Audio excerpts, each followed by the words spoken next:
is going on with you guys? Thank you for tapping in with me again today. And if you're new to the channel, my name is Cleveland.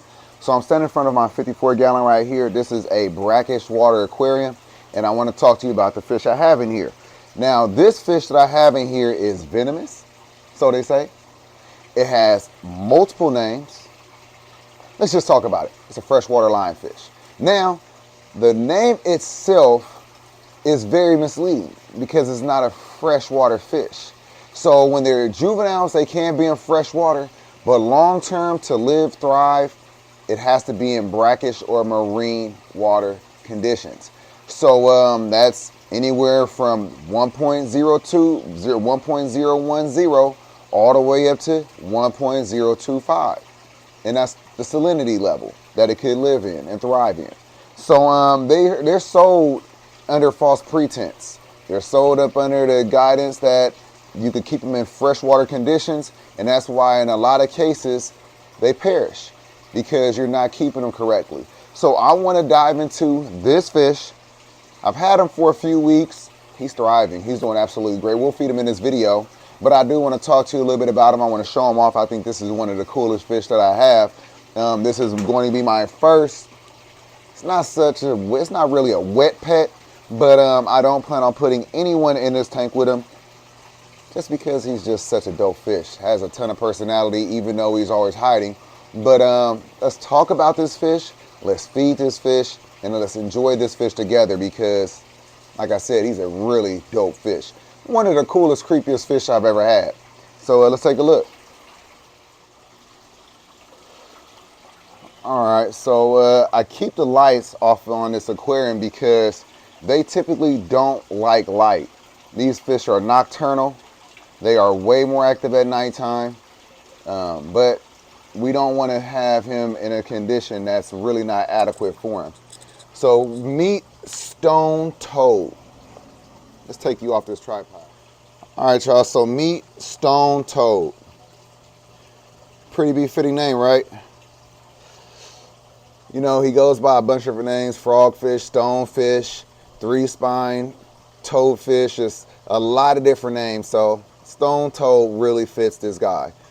So he's about 6 inches. He could grow to about 12 inches.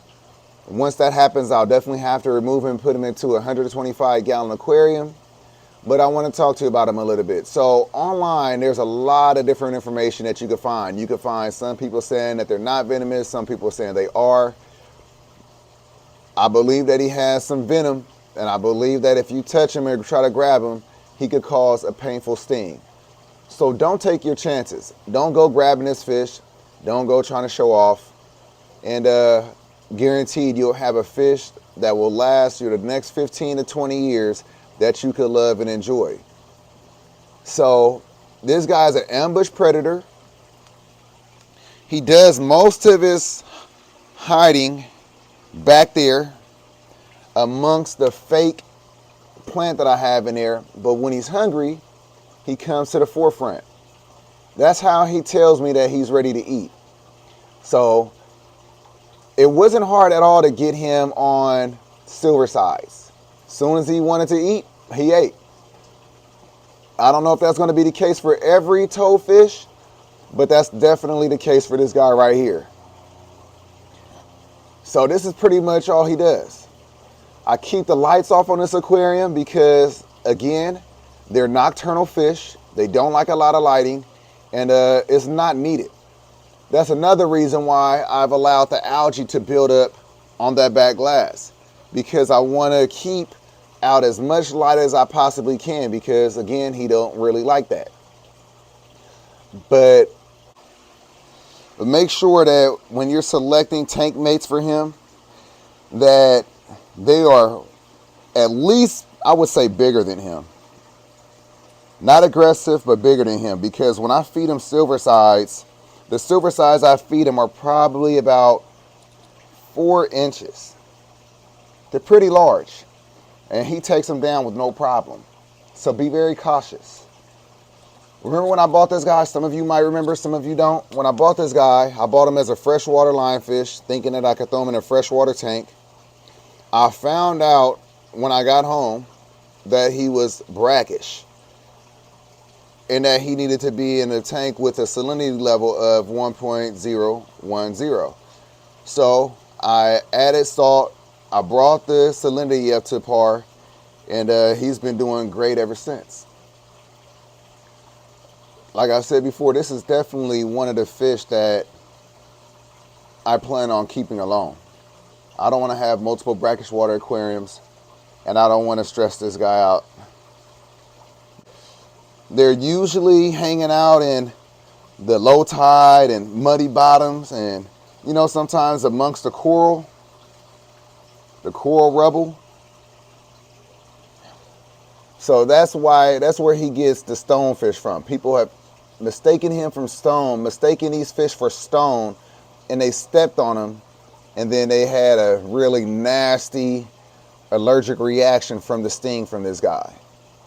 So again, be cautious when handling, and other than that, you'll really have a really sick fish. You can't really appreciate how cool this fish is.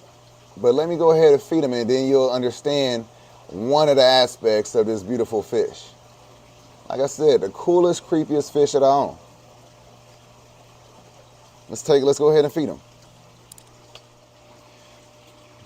You see, he done moved around on me. As you can see, he's done moved around on me. I don't know if he's gonna eat now since he's in the back, but I think he'll still eat. Probably got tired of the light shining on him. This is basically the best tank setup for him, as far as the core, the plants. It's 100% adequate for a toadfish. But let's go ahead and see if he'll eat one of these silver sides on camera.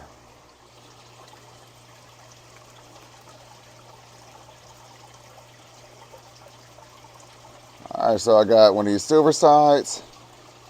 I use tongs to get in there.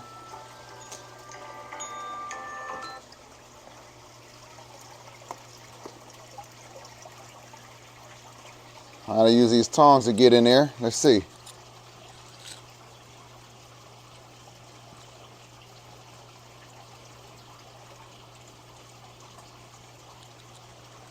It would have been much easier if he was facing the front.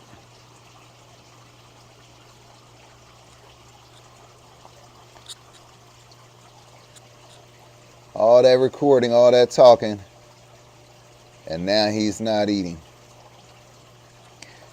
Put one more in there right in front of him.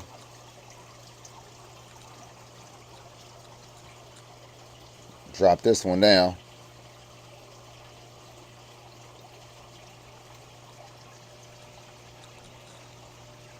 Let's see.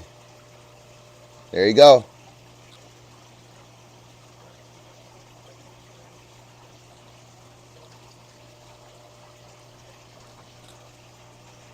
It's usually not this hard. I think it's all the light, all the attention, all the drama. Quite possibly. There we go. There we go. Go ahead and grab it. Come on. There you go. Yeah.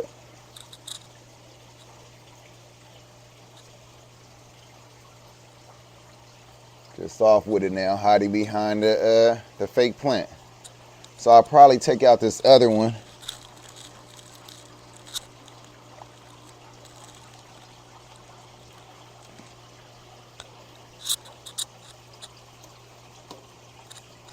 Usually it's a lot more exciting. Usually I could just feed them right there in the front. But like I said, I've been over here recording this video for a little bit of time, trying to get it all down for you. So it is what it is. He ate. Like I said, it's a really cool fish. Really cool fish. Especially the fact that I don't have to feed them live. And in the wild, they're pretty opportunists. They're pretty, you know, they're going to eat crustaceans. They're going to eat smaller fish. They're going to eat snails. They're going to eat pretty much anything that they could get their mouth around, basically. But anyway, Just wanted to introduce you to Stone Cold again. Wanted to introduce you to Stone Toad. And maybe in one of these shorts I could get a quick little more action-packed feeding video for you. But nonetheless, just an update up on our, I'm not even gonna call them a freshwater lionfish anymore. But just give you an update up on our toadfish. Stone Toad. All right, y'all. So just a little update on Stone Toad right here, our freshwater lionfish, formerly known as a freshwater lionfish, also known as a toadfish, also known as a frogfish, a lot of different names. This amazing, cool, creepy fish, just wanted to introduce you to him again. If you're new to the channel, you haven't seen him. If you're new to the channel and you haven't heard of them, now you heard of a freshwater lionfish. Now you know that they're not truly freshwater, they're actually brackish water, marine type fish. So hopefully you take something from this video. Hopefully you learn something. Hopefully that you're inspired by something. And again, I appreciate y'all for stopping by. It is Wednesday. We got other work to do, other videos to put out. But I appreciate you all for kicking it with me. Thank you again. If y'all like the video, like the video. I'm going to catch you in the next one. Peace. All right, y'all. So we almost at 20K. I appreciate you all. Make sure you subscribe to the channel, share the content, help us get to that 20K. Also, follow us over on TSC with me on TikTok and YouTube. That is our other channel, behind the scenes. You get to see all the behind the scenes content. Aida's in charge of that one. She's been doing a wonderful job getting ahead of me. So if you want to get ahead of me too, you got to follow over there. But again, I appreciate you all. Let's get to that 20K. Have a good one. Peace.